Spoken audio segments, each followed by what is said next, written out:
الله معكم أحبائي. آخر تطورات الحرب بين روسيا وأوكرانيا حتى مساء 29 من يوليو. كوستانتينيفكا أصبحت بالكامل تحت سيطرة الجيش الروسي، وإضافة لكل ذلك الجيش الروسي سيطر على أماكن إضافية في اتجاهات مختلفة في الشرق وفي الجهة الشمالية من أوكرانيا. ما الذي حصل؟ أين تقدمت الوحدات الروسية؟ تابعوا التفاصيل حتى النهاية كي لا تفوتوا أي معلومة. ولنبدأ من سيطرة القوات الروسية بشكل كامل على مدينة كوستانتينيفكا.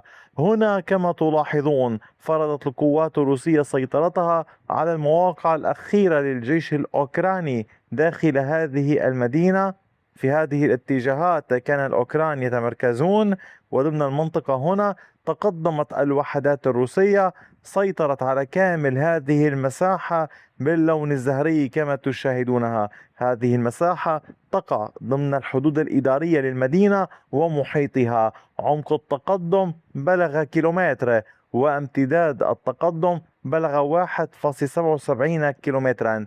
القوات الروسية اليوم بهذا التقدم باتت تسيطر بشكل كامل على الحدود الإدارية للمدينة، وكما تلاحظون تسيطر على تؤمن الجهة الغربية منها وتؤمن أجزاء من الجهة الشرقية منها، فيما الوحدات الروسية حاليا منشغلة بالعمليات باتجاه أوسيكوفي هنا وباتجاه أوليكسييفو دوشكيفكا في هذا الاتجاه. العمليات لا تتوقف، العمليات لا تهدأ. الوحدات الروسية تحاول شن هجمات مستمرة طوال الوقت للضغط على الوحدات الأوكرانية.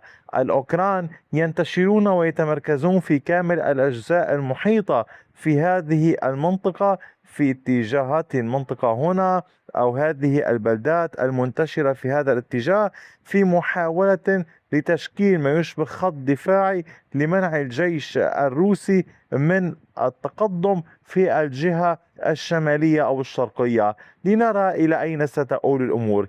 كما تعلمون لكوستانتينيفكا أهمية كبيرة، وربما كان مفاجئا للبعض أن معركة كوستانتينيفكا انتهت قبل معركة شازيفيار. ففي شازيفيار لا تزال القوات الروسية تعمل على استعادة السيطرة على المناطق التي ينتشر بها الأوكران في الضواحي في هذه المناطق، فيما القوات الروسية تواصل العمل في اتجاه بلدات مختلفة لتقسيم المنطقة إلى دوائر صغرى فأصغر والعمل على كل منها على حدة.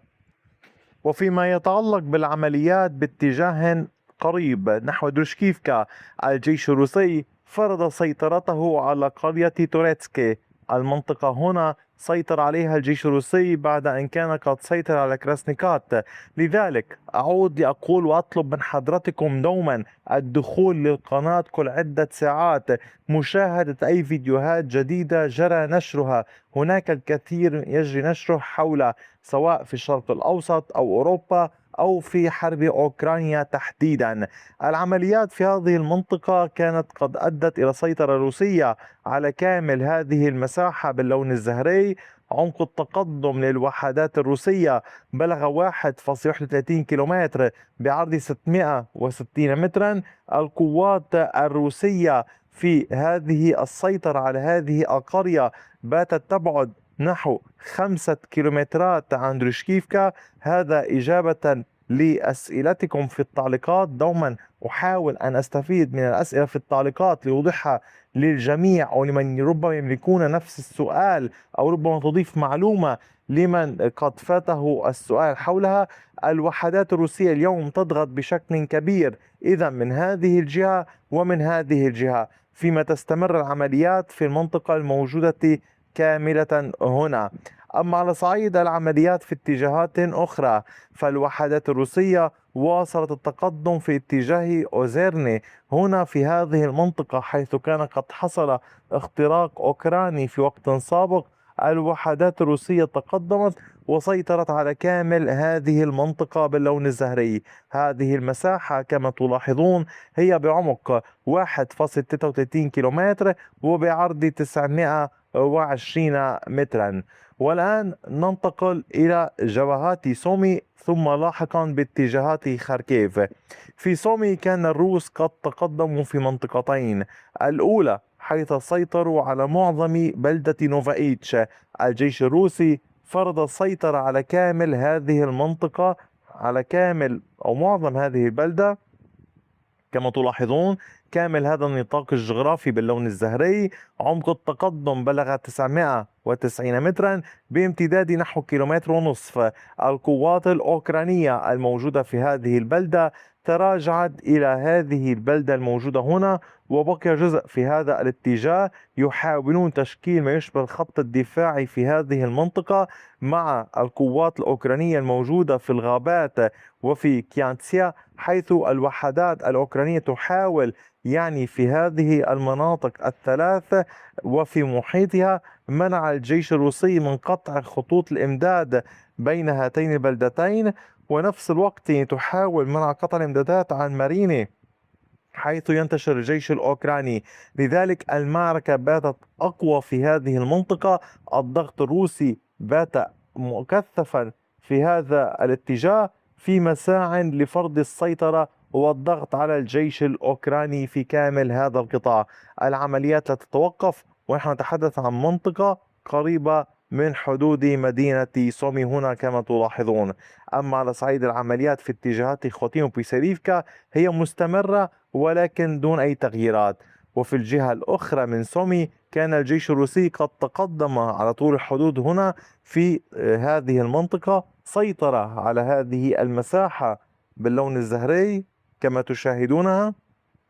عمق التقدم للوحدات الروسية بلغ نحو كيلومترين كحد أقصى بامتداد 4 كيلومترات. فرض الجيش الروسي سيطرته بهذا الاتجاه. العمليات لا تزال مستمرة والهدف واضح: الضغط قدر الإمكان، السيطرة وتأمين مساحة إضافية على طول الحدود الروسية الأوكرانية هنا في هذا الاتجاه من سومي. أما فيما يتعلق بالعمليات باتجاهات أخرى في خاركيف، كان الجيش الروسي قد وسع سيطرته في هذه المنطقة بعد أن كان قد سيطر على استنيفكا كما أشرت لكم صباحا. هذه المنطقة تقدم إليها الجيش الروسي، أمن السيطرة عليها. هذه المساحة باللون الزهري كما تشاهدونها هي بعمق 860 مترا كحد أقصى بامتداد 3.64 كيلومتر. العمليات لا تزال مستمرة والضغط الروسي يتوسع في هذه المنطقة، وتحاول الوحدات الروسية الاقتراب من هذه البلدات الموجودة في هذه المنطقة كما أشرنا. إضافة إلى ذلك فيما يتعلق بالعمليات نحو هذه المناطق، الجيش الروسي لا يزال يعمل باتجاه إيفانيفكا، هنا باكشيريفكا، فيريفكا، وباتجاه بيليكولودياز. الضغط الروسي مستمر على كامل هذه المناطق. وفيما يتعلق بالضربات الروسية فقد استمرت على مختلف المناطق الأوكرانية، فيما كان هناك محاولات من الجيش الأوكراني لاستهداف العمق الروسي باتجاه تاغانروغ على بعد نحو عمق أكثر من 1470 كيلومترا، إحدى مصافي النفط في بيرن تحديدا. إضافة إلى ذلك تاغانروغ على بعد 180 كيلومترا، ومصفاة النفط في بيرن على بعد 1500 كيلومتر تقريبا. فهذه الضربات لا تتوقف ولا تهدأ، والدفاع الجوي الروسي يواصل إسقاط كما تلاحظون مئات المسيرات يوميا. هناك صناعة أوكرانية كبيرة بالمسيرات، وبالتالي هذه الأرقام هناك محاولات أوكرانية بأرقام مكثفة إرسال مسيرات وصواريخ، والدفاع الجوي يعمل طوال الوقت لدى الطرفين. أحبائي، هذا كان كل شيء. أعود لأدعوكم مجددا لمشاركة الفيديوهات. أتمنى أن يكون يستفيد أصدقائكم من خلال مشاركتكم للفيديوهات، وشكرا على كامل وقتكم الثمين، وإلى اللقاء بفيديو آخر.